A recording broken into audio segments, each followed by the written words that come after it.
On a recent trip to Melbourne, I went for a walk around Albert Park Lake.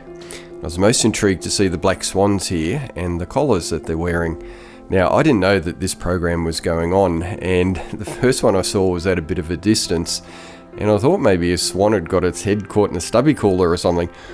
And then it came a bit closer and I could see the letters and the numbering, and I realised that there was a tagging or identification program going on here. So I looked into it a bit and found out some interesting information. This study of the black swans is being conducted by the Melbourne University, and it's been going since 2006. There's about 150 swans in the lake, half of them are collared. And the collars, they might look tight, but they're not actually tight, and they've studied the swans with collars and the swans without collars, and the collars aren't affecting them at all. They only look tight because sometimes they fluff up their feathers around them, which make the collar seem a bit tighter than it actually is, but it's not affecting them at all. And you can see this one here is still feeding on some reeds. Black swans are almost entirely vegetarian, and so this is quite normal behaviour for it to be pulling up the reeds here. So the study has allowed them to learn some really interesting things about the swans. Black swans are usually monogamous, and about 10% of the pairings actually end in divorce, and about 40% of the swan pairs take a break from each other.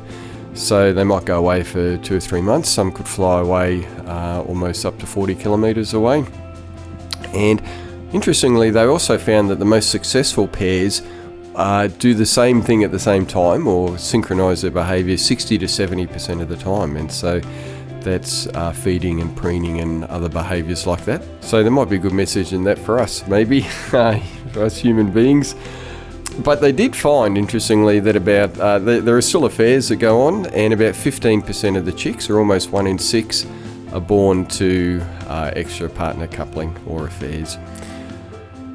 In the lake and generally in urban environments, they live for about 10 to 15 years. There's a lot of dangers for them to have to negotiate, especially dogs, fishing gear, cars, pollution and things like that.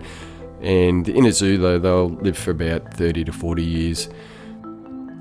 So this is an ongoing study right now. I've put a link below in the comments there if you'd like to go to the official webpage where you can read more about this study, more about black swans in general. And if you have a sighting to report, if you've seen one of these birds with a neck collar and it's some distance from Albert Park Lake, then you may like to report that as well.